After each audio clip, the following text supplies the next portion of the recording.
Hi everyone, Comic Reviewer here, and this time reviewing on Sabrina the Teenage Witch, issue number 1.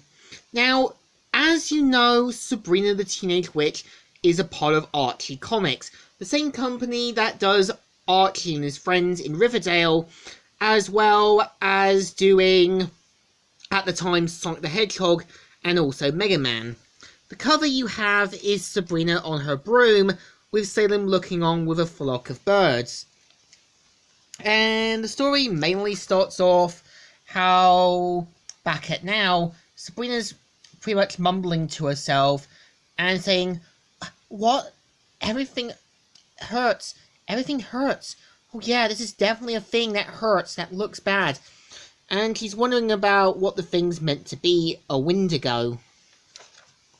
So it starts off mainly at the Spellman household, and it starts off with Sabrina sleeping, and suddenly Salem shows up with Sabrina saying, "Salem, really? Your butt's right in my face before 8 a.m.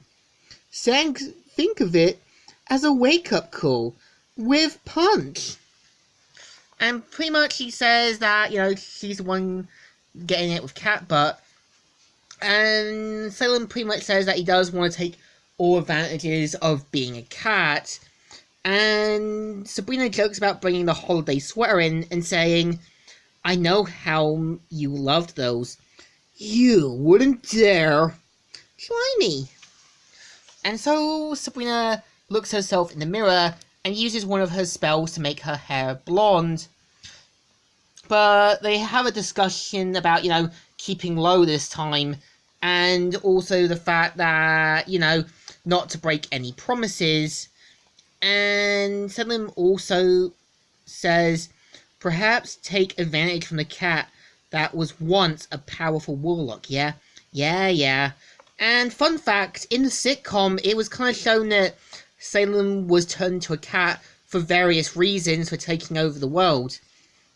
And so Sabrina shows up to meet Hilda and Zelda and says, "Good morning, morning."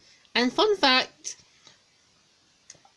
Zelda looks a lot like my dad's ex-girlfriend. I mean, seriously. And so they're wondering why she's late and that. But also, Zelda points out that she made Sabrina a special drink.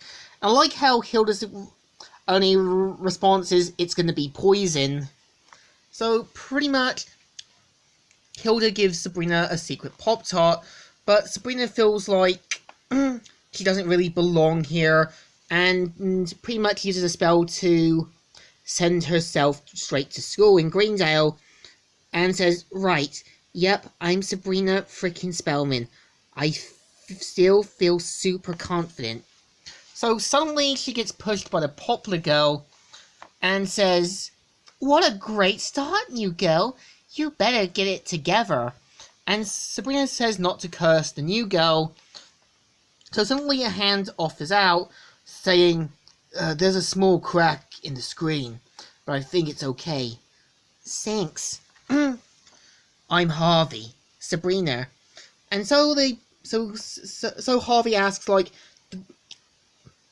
about some stuff, and says that she needs to know where the minister's office is, and he says it's right at the end of the hall, and hang a left. "Thanks, Harvey. No problem. I'll see you around."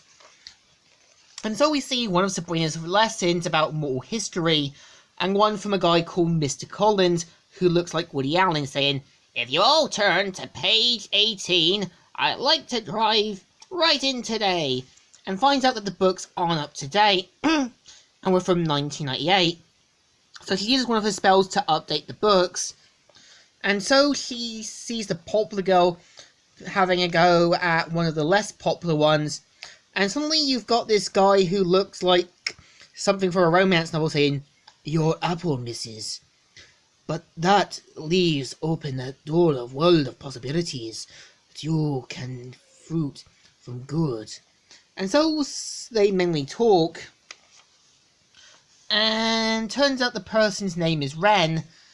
And Sabrina says about an old wives' tale that if you peel an apple, it shows the person's name. And Sabrina uses a spell to make it for an S. So meanwhile, afterwards, Sabrina's now doing PE, and after this offers to help one of the new girls, who points out that her name is Jessica.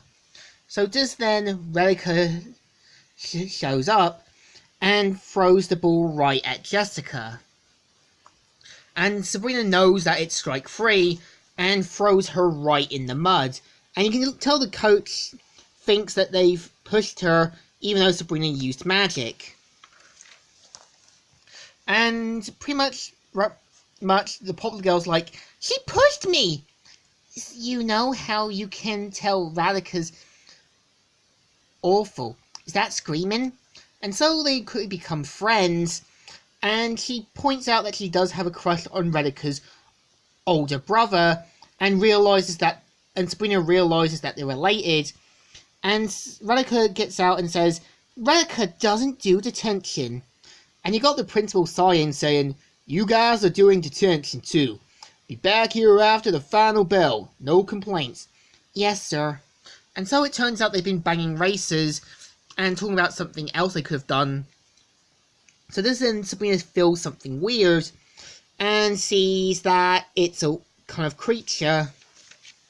So mainly after Sabrina gets scratched on the arm, both her and Jessica fall down. Sabrina basically uses one of her spells and finds out that it's Radica and Ren, and finds out the spell had made them into Wendigos. And yeah, this is the story. So what I think of issue 1, it's not a bad start, and it does feel a bit like a TV show or a new start to Sabrina. So I give it a thumbs up. Still good and still alright. So, Comic Reviewer here, signing out.